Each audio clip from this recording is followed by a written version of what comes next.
So let's begin 7G.2, and it follows directly on from 7G.1. In 7G.1 we learned the binomial distribution formula. What we're going to be doing in 7G.2 is answering questions that involve the formula, but allow us to use our calculator. So we just get straight to the example, and then I'll explain the text all above. So we have the example problem. The probability that a seed will germinate is 0.85. Given 6 seeds in a pot, find the probability of germination of exactly 5 seeds. Okay, so if we were going to do this based on what we already know, the binomial distribution applies because the probability remains the same. We have 6 trials and we're asked for the probability of 5 successes. So we could perform the calculation like this. The probability of success is 0.85 to the power of 5, and the probability of failure 0.15 to the power of 5. So we could perform it already based on what we know using that, okay? However, if we're going to use our calculator, what we'll do is we'll go to the statistics menu, so we'll go menu, stat, and then the instructions are listed there in, we'll go to the second one, in stat distribution, binomial, and for an exact outcome, okay? Now this is what we call an exact outcome because it's asking for 5 successes. So we're going to press BPD for an exact outcome. All right, and then it pops up with some information for us to put in. So firstly, I'll just make sure everyone's got the same setting. So distribution, binomial, we've got BPD. Now we want the data to say variable, and we're going to leave that permanent. Okay, so if it doesn't say variable, so I think sometimes it might say list or something like that, change it to say variable. We have X, which is the number of successes. We want 5 successes. The number of trials is 6, and the probability of success is 0.85. Okay, so that's what we're going to type in, 5, 6, and 0.85, and evaluate 0.3993, which is 0.399. So if we evaluate this, it's going to give us the same answer as putting it in the calculator here. And so you can do both. In fact, if you're asked to evaluate this and you know what it means, you can type it in here because the syntax is much faster, right? Okay, so that's question A, exactly 5 seeds. All right, then we have, what about between 2 and 4 seeds inclusive germinating? So what this means, right, like one way we could write this, I suppose what we've calculated here is we've calculated the probability that the random variable takes on the event 5, okay, which is 0.399. Here we're asked what's the probability that it's between 4 and 6 inclusive. So they're equal to those values.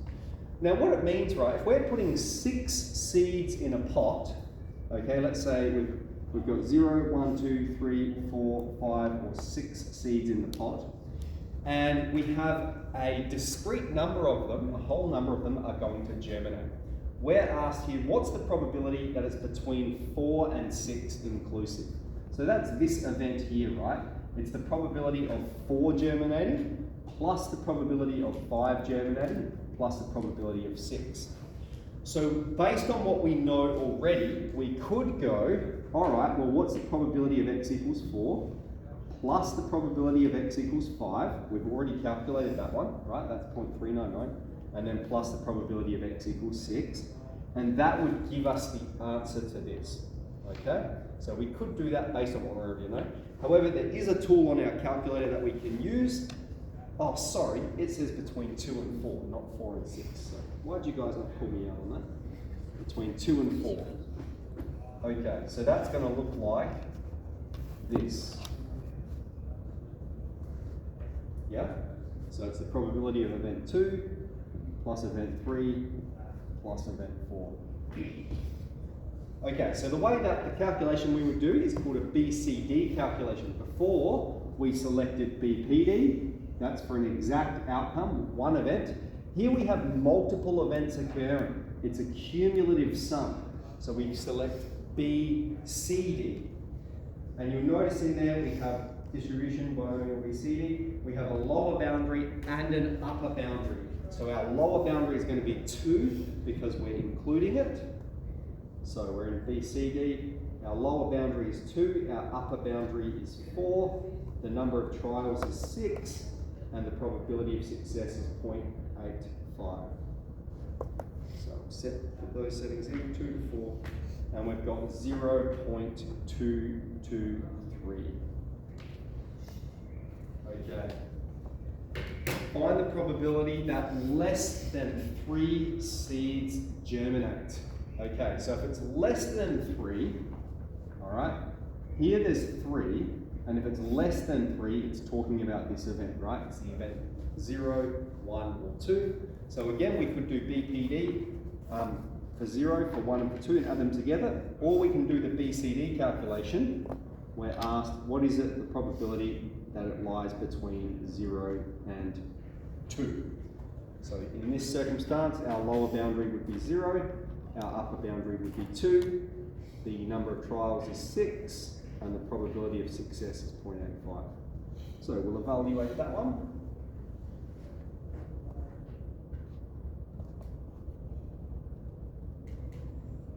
And we've got a very small number. Now let's talk about this actually. We've got 5.885 times 10 to the minus 3. Okay, I'm going to show you a really easy way to convert between scientific notation and a decimal form. Although we will accept an answer like that, having marked for safe sport. I find this interesting. They'll accept that, but they won't accept 5.885 e minus 03. Okay, so some calculators will spit it out like that, and we won't accept that, all right? But we will accept the times 10 to the minus 3 as an appropriate answer. Nonetheless, the way we're going to express that as a decimal, okay, we have a negative power here, it's a negative 3. So what we do is we put 3 zeros down. 1, 2, 3. And then we put the decimal place after the first 0, and then we just follow the figures through. 5.885, and then we'll round that. 5.89. Okay, so the rule is we write that many zeros, we put the decimal place after the first 0, and then we put the integers that we're given there. All right, so that is part C. Let's go to part D. Part D says, how about we ask for more than 3 seeds? So that's going to be event 4 plus 5 plus 6. Now we're going to jump out of stat menu and we're going to go to run map, because I just want to reveal 2 processes we can use. So when we go to our basic run map, we can access it in here as well. So we're going to go menu, we'll go to run map, and we press the options that are displayed here. Option, statistics, distribution, binomial. Option, stat, dis, bin. Okay, and for this event we're talking about BCD, right? All right, and it's just going to pop up with BCD bracket. That's what it pops up for you. So what we have to type in is the lower boundary, comma, the upper boundary, comma, the number of trials, and the probability of success. In that order, in fact, it's the same order that you have to type it into the statistics menu. Okay, so if you focus on the other part, it's going to list them in that same order. Close the bracket and press evaluate. I think historically, lots of people prefer this because you can access the run mat and it might be a little bit faster to type it all in, but it's really up to you. What I do ask, however, is when you calculate something like this, it's not required for the marks, but when you do it, I'm going to ask you to write down what you put in your calculator. This is much faster than writing this out, I think, because here you have to list what's lower, upper, whereas here you can just state the numbers.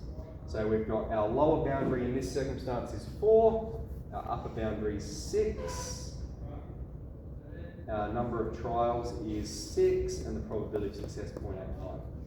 Now, it's not necessary to gain the marks, but what it does for you firstly is it's communicating your working to the teacher, like what you've thought of. And so, for example, let's say you've got the right syntax, but you haven't copied down your answer properly, you may still be able to earn marks there. The other thing is, when you go back to check your test, to check your results, you know what you've put into the calculator, so when you're looking back at it in the extra time, you can confirm you got it right. So someone evaluated this? 0.95. Excellent. So what this means is there's a much higher chance of 4 or more germinating than there is 2, less than 2. Okay, very good. Then it says, what about the probability of exactly 3 seeds? So this is an exact event. So now we're going to do the BPD. All right, so this is for, that was for part D, this is for part E. So an exact event, and we're going to just do it in our run mat as well. It pops up there, and the order we list it in run mat is X, N, P. All right, X is the number of successes, so we want 3 successes out of 6 trials, and the probability of success 0.85. Now, of course, this calculation we know is the same as this calculation, isn't it?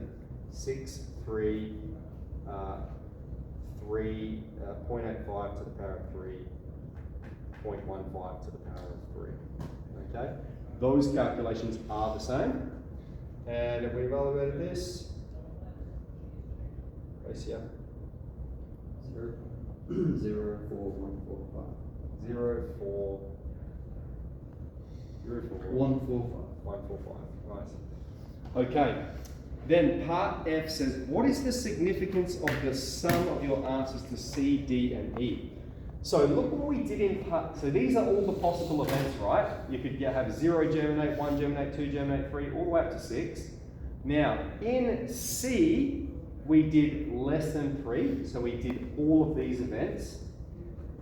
In D, we did all of these events. And then in E, we did this event. And so when we add all of those probabilities together, we expect it to be 1, because the sum of all probable events is 1. Very good. Okay, so that's 7G2. After recess, we will chat about 7G3. But this is good fun exercise. Get to use your calculator a bit, get to think about probability. So